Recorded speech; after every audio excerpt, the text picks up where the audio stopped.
caller number 1 for this evening. Hello? Hello? Ay, hello ho. Oh, hello. Sino ho sila po? Mark po. Mark? Tawag ka mamaya, maglalaba lang ako. Ganon? Short. Papadyak, madami pa ako dito. Baka gusto mo akong tulungan. Wag na, ikaw na lang mamaya later. Doon ko to, paglalabahin pa ako. Hi Mark, good evening. Anong part ka ng Caloocan ngayon? Sa Amparo. Amparo. Bandang Fairview yan, di ba? Oo. Yan yung yung Caloocan yung malapit sa kabilang Caloocan ang tawag nila. Ganon ba yun? Yata. Ano ang ginagawa sa buhay? Pwedeng sabihin kain, tulog, gala, pero kasi may networking yung trabaho ko. Yun! Upline! Woo! Marami ka ng downline? Konti pa lang, Papa Jack. Wala ka pala sa akin eh. Ayun lang. Anyways, ano ang mapaglilingkod ko sa'yo? Kasi may girlfriend ako. 3 months pa lang naman kami, pero malalim na yung relasyon namin. Gusto na namin na kami na talaga habang buhay. Ang kaso lang, may problema siya sa family niya. Parang gano'n. Gano'n katagal na kayo, Brad? 3 months pa lang. 3 months pa lang. Single mom siya. Okay. Ako naman, single dad din ako. Okay. Saan ka nagkakilala? Sa Facebook. Hayop pa. Alam, maganda yan eh. Actually, sa group siya ng mga single parents. May ganun group? Meron.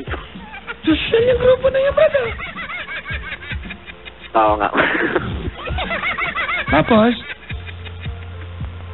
So, ayun, parang may problema siya sa family niya na ayaw niya naman sabihin sa akin. Kagaya ngayon, yun, lagi ko tinatanong na gano'n kung ano bang problema. Ayaw niya naman sabihin sa akin, hindi ko daw maintindihan. Paano ko naman kasi maintindihan kung ayaw niya sabihin? Sa bagay. Ba't mo siya tawagan? Tumatawag nga siya sa akin ngayon. Binaba ko muna kasi usap ko kayo. Akala ko ako gusto makarelasyon eh. Ay, wag na lang. Tapos? Yun nga, may problema siya sa family niya na ayaw sabihin sa akin. Tapos ngayon, parang yung relationship namin nadamay, sabihin niyang gusto niya na ako makasama habang buhay. Tapos, kanina naman... Ano yung problem sa family niya? Para lang yun ang naging problema ko kasi ayaw niya sabihin. Tapos kanina sabi niya sa akin nag-text siya sa akin na iwan mo na ako. Normally kasi, sorry pag ang alibay sa atin ng nakikipag-iwalay, family problem, I need some space, it's not you, it's me, deserve someone better, pag ganyan may ibang lalaki yan. Real talk lang, di ba? Actually tayo mga lalaki nag-invento ng ganyang alibay eh. Di ba?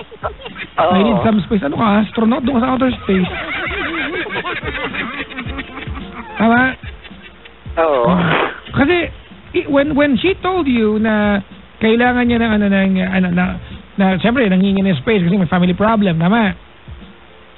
And she cannot tell you exactly the problem. Ano yung lokohan? Yun lang ang naging problema namin. Oo, mahal ko siya pero hindi na ganun yung sitwasyon namin unang-una kasi pares na kami single parent. Pares kaming iniwan, alam namin kung paano masaktan, syempre. Tutusin ako, hindi ko inaasahang magmamahal din ulit ako eh. Ganun din naman siya.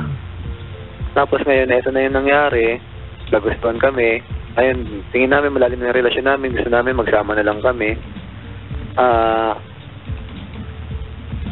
Ewan ko, biglang lumabo ngayong buwan lang na to na parang ewan.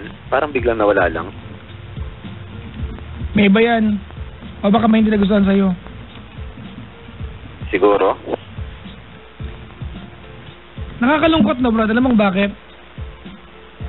Style natin mga lalaki yan eh. Ginagamit eh. Tayo talaga may pakananan ganyan.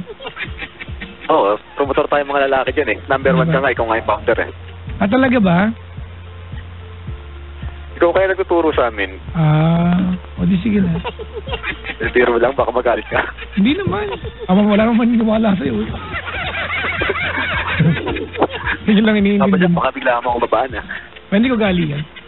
Mga binabaan pa yung mga may na magsalita, may radyong bukas yan. Pero yung mga, kapag matinong kausap, kahit naawain niyo pa ako, hindi ko babaan. Kaya, ayun nga, naging namin, problems. Ayun yung problema ko sa kanya, sa relasyon namin. Ganito, Mark, honestly, you're calling my show and telling me a situation wherein you cannot supply me with details. Kasi, sabi mo sa akin, she's asking for space kasi may family problems sila. And now, I want to understand bakit. Baka I can give you insight. Kaya lang, if you cannot tell me, shut up, I'm talking. Kaya lang, may sinasabi ako. If you cannot tell me exactly what's the problem, then maybe I cannot give you any insight. Paano ko maintindihan to? Diba? How can someone prescribe a medicine sa'yo kung di alam ko anong sakit? Yun nga, actually hindi space yung hinahanap niya. Sinabi niya lang sa akin na iwan ko na daw siya. Well, ang bottom line, nakikipaghiwalay siya. Whatever it is, nakikipaghiwalay siya. Nakikipaghiwalay siya. Are you not man enough para pakawalan siya kung ayaw na niya sa'yo? Kaya lang, siyempre, di ba na minahal mo na yung tao. You're a single dad. I'm sure you've been through... Yun ang naging problema. Kasi kung okay lang kung siguro kung laro-laro lang namin hindi, kasi minahal ko na siya sobra. Kaya ayoko siyang pawalan.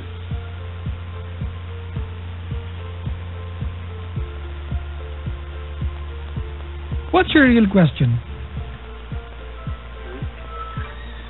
Palagay niyo po ba, ano po talagang dapat na gawin sa ganun? Pakawalan siya. Situation. Pakawalan siya. Kung kayo po nasa situation ko, ganun din gagawin niyo? Kung ako yan, Brad, sitwasyon mo, hindi ko tawag yung papadyak. Hindi naman kailangan ng kahit sino pang pagtanungan dito. Kasi Brad, napakasimple naman She's trying to break up with you. Whatever the reason she gave you, nakikipag-break yan sa'yo. Be man enough para bigay sa kanya yung hinihingi niya. For all we know, baka wala siyang family problem. Gusto lang niya makipag-iwalay. And you have to respect that. Okay. Tutusin, may alam akong onti sa problema sa family niya. Yun yung pagiging mahigpit ng magulang niya. Brad, sorry kaya lang ginawa ka niya Ginawa ka niya over Facebook Kung yan ang consideration niya para makipag-iwalay, it doesn't make sense. Ginawa ka niya from Facebook, di ba? Ginawa ka niya from someone she knew from Facebook, Brad. Let alone, single mom na siya. Kung yan ang dahilan niya para iwanan ka niya, does not make sense. Period, Chong. Ayaw na niya sa'yo. Nakikipag-iwalay. Now, let her go. Hindi naman naging kami through Facebook. Nagkita muna kami. But still, you flirted with Facebook. Hindi mo kayo magkikita kung hindi ka nag-flirt Bulayo pa ako. Hindi kami nagkakausap sa Facebook noon nang nagkita. Tapos bigla na lang kami nagkita kasi may binyag yung isang member. Binyag ng anak, birthday yata ng anak niya. Ayun, umaten kami. Nung wala siya nakilala.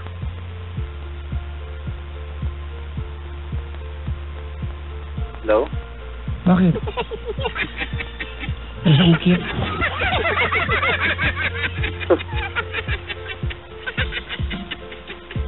Mark.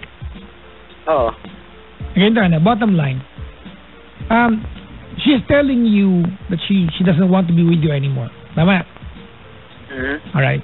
Ako ang hinala ko, she's just trying to be humane. Para hindi ka masakit sa'yo, ang dahilan niya para makipag-iwalay, family problem. Diba? Kasi for someone na iniiwan, pag family problem ang maririnig mo, parang ang sarap intindihin, may family problem So mag-giveaway na lang ako. But honestly, do you believe that? Diba kung ikaw yung tipo ng tao mga kaibigan at you're having family problem at may jowa ka, di ba the first thing you do, you run to your jowa? May problema ka nga ba't may iwan ng jowa mo? Dagdagan ng problem sa sarili mo. Honestly, di ako naniniwala talaga. Diba?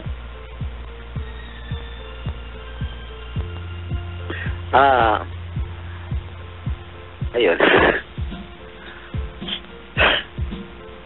I understand. Masakit naman talaga yung yung sinasabi ko sa'yo. Of course, what I'm exactly telling you right now is to let go and accept the reality na ayaw na niya. Kaya lang, Brad, it will not teach you any lesson. Di ba kapag tinanggap mo lang na mag-iwalay kayo, pero yun na yun. You have to learn the lesson. Bakit kanya iniwan kaya? What's wrong with you? Remember, minahal ka niyan. Meron kang qualities na minahal niya. Ano kaya yung mga bagay na nawala sa'yo kaya gusto niya makipaghiwalay?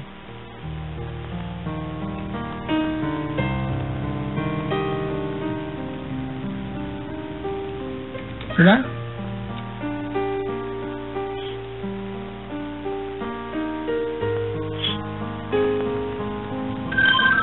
May nag-text sa ano mo, sa O plus mo. Siya, nag-text siya. Tama, di ba? Makikinig siya sa'yo. O plus yan, no?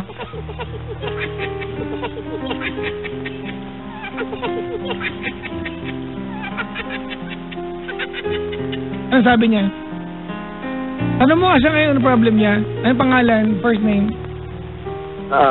Kwento ko daw paano kami nag-start. Wag na, mag-iwalay na. Iiwanan ka rin naman niya. Bakit kailangan pekwende pag-uumpisa niyo? Bungol pala yan.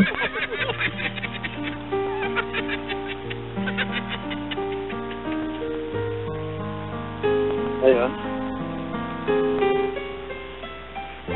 I mean, Brad, ganito ano? Nag-text siya. Ikaw mismo. Sige, ano sabi niya?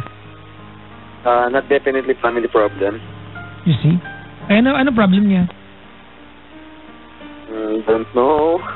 Ewan ko, ayaw niya sabihin sa akin. Walang problema yan, Brad. Ayaw lang niya sa'yo. Diba? Yung totoo lang, may jowa ka, diba? Pag may problema ka, you run to your jowa, problema ka eh. You seek help, ask for help, diba, sa jowa mo. Kaya kayo partners kayo eh. Ayun nga yung lagi ko sinasabi eh. Kaya gusto kong malaman, gusto kong ikwento niya rin sa akin. Kasi nga, Brad, ayaw na niya. And be man enough para tanggapin kung ayaw na niya. I mean, ang heart mo daw, Papa Jack. Doon naman. Diba? Kung nakikinig siya, ate, diba? Kung nakikinig siya, diba? Kung iiwanan mo tong jowa mo, ate, diba? Magpakatotoo ka, magsabi ka ng totoong dahilan, di yung paano ka, paikot-ikot, iwanan kita, ayoko na, hiwalay mo na ako, I have family problems. Now, na pinag-uusapan to ngayon, namin ni Mark, sasabihin mo sa kanya, not definitely family problem. So ano, niloloko mo siya? If you're going to hurt Mark by the truth. At least, umiiyak mo yung tao, pag iniwan mo siya, alam niyo kung anong iniiyakan niya. Hindi na nga sa dilim. Gago pala yan. Sabi nga sa kanya. Pakikipag-iwalay kayo, totoo niyo na. Nagsabi ka na I love you, totoo ka eh. When you are saying goodbye to someone, be true enough.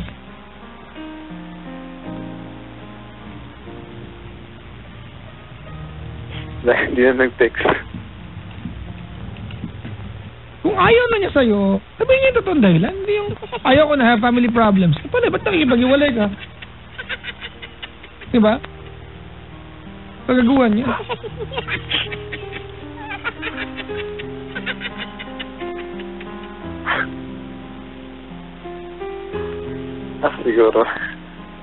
Siguro nga, pero hindi ko pa rin kayang iwan kasi mahal na mahal ko talaga siya. Brad, hindi mo naman choice yan eh. It's not going to be your call kung ayaw na niya o hindi. You are on the receiving end. Kung ayaw na niya, ibigay mo sa kanya yung kagustuhan niyang iwanan ka at magpalayain mo na.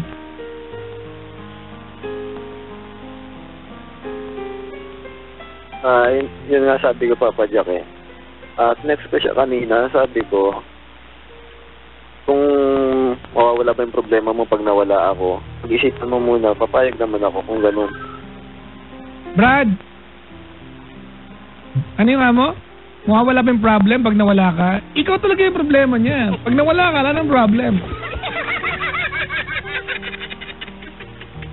It will never make sense, mga kaibigan. Sorry ha. It will never make sense, mga kaibigan, that you say goodbye to a partner when you're having family problem. Kaya ka may jowa eh. You run to your partner when you're having problems. Share kayo niyan eh. Partners na kayo eh. Ba't ka niya iiwan? Eh di ibig sabihin, Brad Ali ba yun? Nag-text siya, di ba?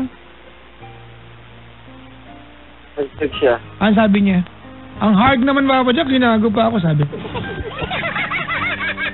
Hala, may nag-tweet sa akin. Alam mo, sabi niya, Kuya Caller, akin ka na lang. Sabi ni Chinita, lang din ito. Hingin ka ng jowa dito. Ano, ubugaw, mamasang, gano'n. Nagpa-survey ako nung isa. Teka lang. Sige, mamaya ako na pag-usapan yan. Pag wala ka na sa ere. Ano sabi niya? Ayaw niya daw ako mawala. Ha? Ayaw niya daw ako mawala. Eh, ang gulo pala niyan eh. Sinasayang niya. Eh, ano talaga gusto niya? Ayaw mo, Papa Jack. Tatanungin ko mamaya.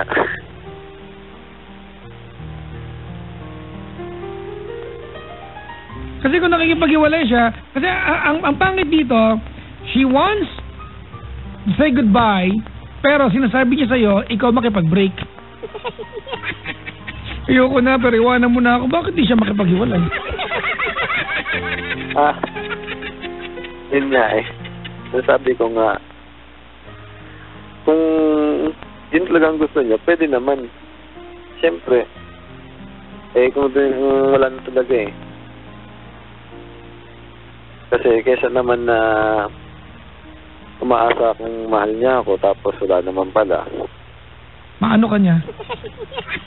Pero sabi ko nga, basta hindi ko siya iiwan hanggat nandiyan siya. Ano daw? Ano yun? Hanggat ano pala, hindi ko siya iiwan hanggat alam kong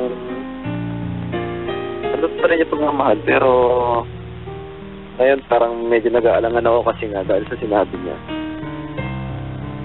Well, it's never your call. It is never your call. Kung ayaw nandiyan, Brad, you have to accept the reality that she's saying goodbye for me.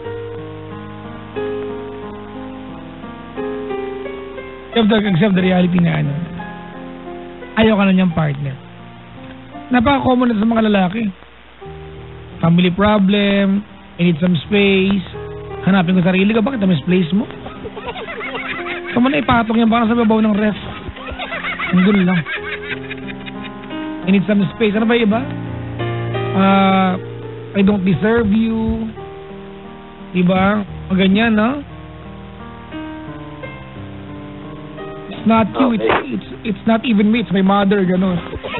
Bahala ka sa buhay. Papa Jack. Yung mga nakikipag-break, mga kaibigan, parang awa nyo na. Parang yung totoo. I fell in love with somebody else. Period. Diba? I'm sorry, diba? But in the process of trying to understand you as a partner, na-inlove ako sa iba. That's more realistic, diba? Papayakin mo yung tao, but at least you are going to make someone cry. Nang totoo, hindi yung mga plastic pa.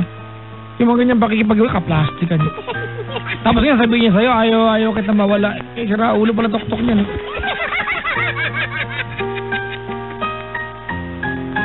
Papa Jack. Oh. Maraming salamat, Papa Jack. Alam, may nag-tweet, sabi narinig ka lang, ayaw na makipag-iwalay. Kailangan ako patuloy na siya mag-iwalay, pinag-iwalay ko nga. Ganda na lang, kung nakahanda ba siya, ano gusto mo sabihin sa kanya? Ma. Ano pangalan? Jonah. Ano pangalan? Jonah May. Jonah May? Sige, dali. Ma, sobrang mahal na mahal kita. Alam mo yan, simulat sa pool pa lang. Although, pangit yung naging start natin, alam mong buhat nung naging tayo, sineryoso na kita. Ayoko lang mawala ka sa akin. Mahal na mahal kita.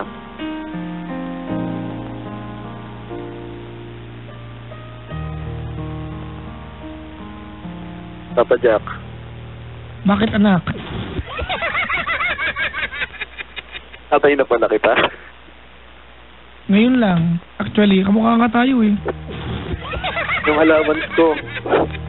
Wawa, kaya pala hinihiwala ka ganyang mag-joke, pangit eh.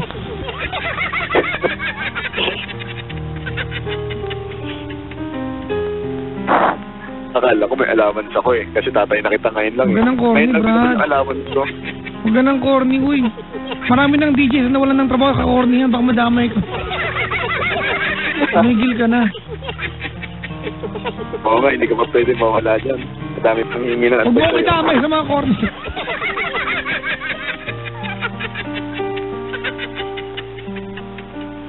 O hindi masama maging corny paminsan-minsan. Alam niyo, ito, hindi ko lang alam kung parehas tayo. I know mga kaibigan, there are kinds of love that you need to fight for it hanggang, di ba, hanggang maging sakto at maging kalmado ang lahat ng bagay for you to be together, enjoy, di ba, the real meaning of falling in love with each other. And I hope it's going to happen every single day. But the thing is, mga kaibigan, nauumay ako sa idea that you need to convince someone to stay in your life. Yung idea na you need to sweet talk your way for someone to be in your life. Hindi kung mahal ka ng tao, convincing mo hindi, di ba? Mahal ka niyan. That person will be and will stay in your life. As a matter of fact, if someone loves you, mga kaibigan, whether, di ba, even if you push the person away, that person will remain to be in your life. Hindi ko lang mag-gets, nakikipag-iwalay siya. Hindi naman niya kasalanan, ayaw na niya. Kaya lang, sana magpakatotoo siya. Ano ba dahilan? Hindi yung family problem. Bakit? Anong family problem niyang kailangan mawala ang jowa? Ini-etchos ka niya.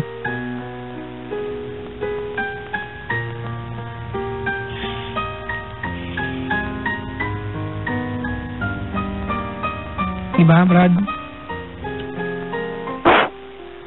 Baho nun, ha? Ang baho nun, Brad, ha? Ano ginawa mo? Papa Jack, wala, nakikinig lang ako.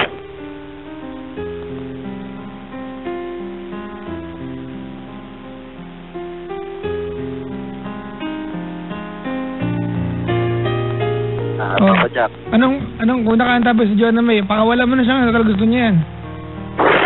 Ang baho talaga. Iba talaga yung amoy, Brad, eh. Anong ulam mo kanina? Kanina? Ang palaya. Bakit mo kang durian yung anahoy ko? Hindi ko alam amoy ng durian. O, sige na. O, say sorry, thank you, and goodbye. Hoy, John na May! Pakatawanan mo to, ha? Ayaw ka, teka ka. O, dali, sorry, thank you, and goodbye. Palayain mo na yan, go. Salamat, Papa Jack. Ngayon nga, gusto ko marinig. Alin? Sorry, thank you, and goodbye. Kulit mo nito. John na May, ganun. Pwede, sorry, thank you lang muna. Wala mo ng goodbye. Hindi. Goodbye ka. Game. Okay, goodbye, Papa Jack. Sorry, thank you, and goodbye. Game. Huwag mo na yung goodbye. Hindi pa naman tuloy. Diba? She asked you, diba, na iwanan siya. Now, be man enough to give her what she wants.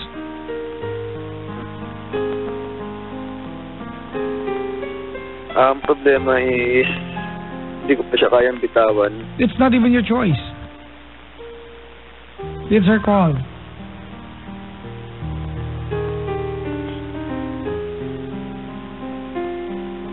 Gusto mo ba, nag-i-stay sa buhay kasi naaawa na lang siya?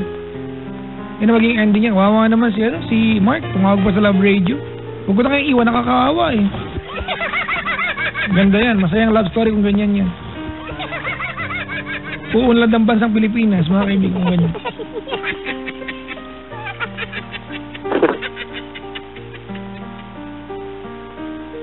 Game.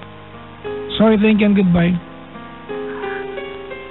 Sorry and thank you and goodbye. Hindi nga. So, ano ba ito hirap kausap nito?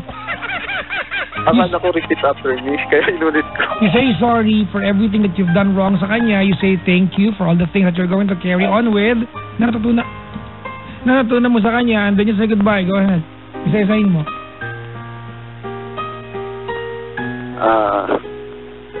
Sorry sa lahat ng nagawa kong mali. Teka lang, umpisan mo sa pangalan niya. John na May o Game?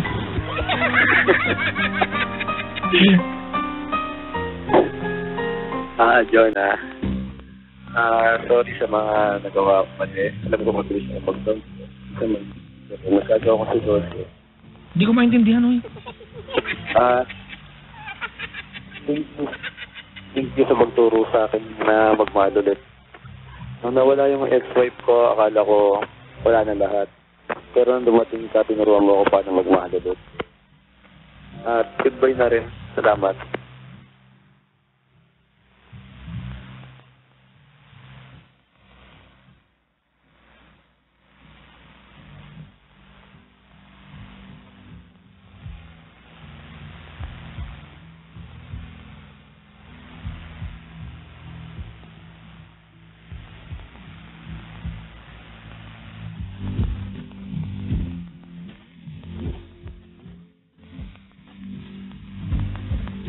Hello? Hello. Ano na, inaantay ka na magsalita, uy. Jack, tapos na. Nasabi Okay. ko na lahat. Lahat na yun? Lahat ng gusto ko sabihin. Hindi ganun daw. Malaman. Okay, ganito na. Mark, seriously ha. I mean, I commend your intention and your heart to fight, di ba? And maintain na maging magkarelasyon kayo. I mean, every girl, mga kaibigan, would want to have someone like you who's going to fight, maging makasama lang sila. But then again, she gave you enough time para makilala ka 3 months. And if she's giving up, kasi hindi niya nagustuhan yung nakilala niya sa iyo, you have to respect that. You have to respect that, brother.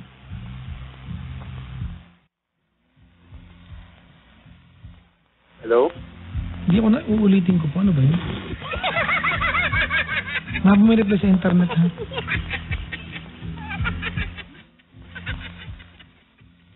Nakuha mo yung punto ko. Uy. Hello?